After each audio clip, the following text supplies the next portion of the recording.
دغه شان پیغمبر صلی الله علیه وسلم په واده کې طریقه دا وه چې کله به د زنانه سره ملاقات کې نو ډېر په مینه محبت به د زنانه سره میلاویږي او ځکه امام احمد یو روایت راوړی دی اسما بنت عمیس رضی الله عنها وی کله چې عایشه رضی الله عنها تیاره کړی شوه د پیغمبر صلی الله علیه وسلم ملاقات ته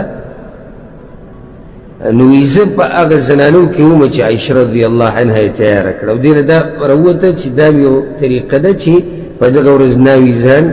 سینګار کړي دا په شریعت کې شته او دغه شان کوم هلک چې واده کوي د ځان صفا را صفا کړي بس نور څه بګه خوښ دي او چې دغه د واده هلک د نایي او چاپ کې داسې دوکان کې او چې د مخ له سمپره کې اوس پکې سمپره راوتې یا سمپره به ګلاسي شي دا وله مږي او بیا د دې دا ډوغلې وله پټۍ او بیا چې دا وله بیا داسې دا رینګي وله لږ سره کي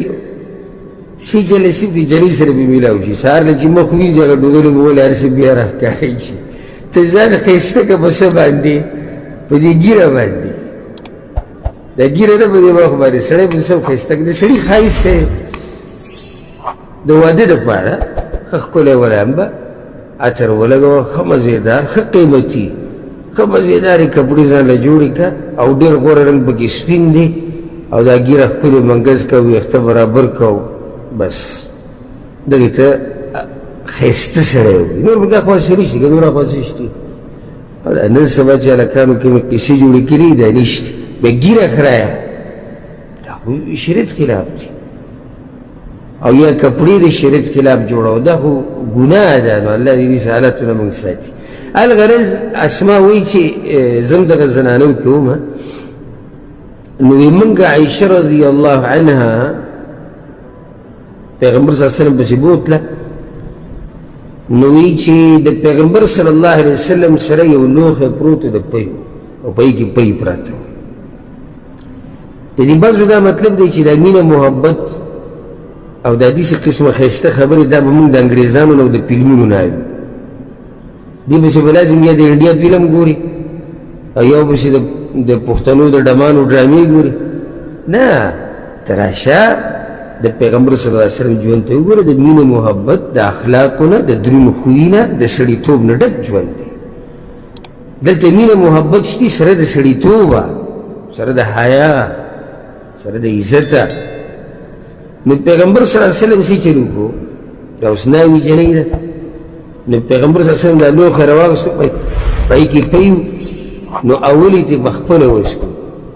ګوټې ترې وکړو بیا عایشې راورکړو رضی الله عنها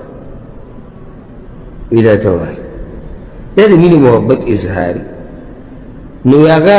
حیا وله ورتله نو هغې نه اغېستو نو یې موږ ووایي چې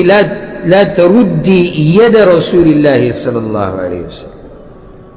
د پیغمبر صلی الله علیه وسلم د لاس پۍ مو پس کووالتې نو یې واغېستو خو علی حیاء د ډېرې حیا سره درانه خلک وو عزتمن خلک وو قدرمن خلک وو دا حیا دی الله موږ کې راولي ډېر لوی نعمت دی ډېر لوی نعمت دی نو یې واغېستو خو د ډېرې حیا سره او بیا یې یو ګوټ وکړو نو بیا ورته پیغمبر صلی الله علیه وسلم وایي دې ملګرو له دې ورکړه کومې جنکۍ چې ورسره ناستې وو زنانه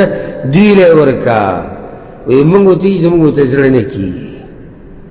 وایي پیغمبر صلی الله علیه وسلم وایي چې لا تجمعن جوعا وکذبا دوه خبرې مه جمع کوئ یو ځای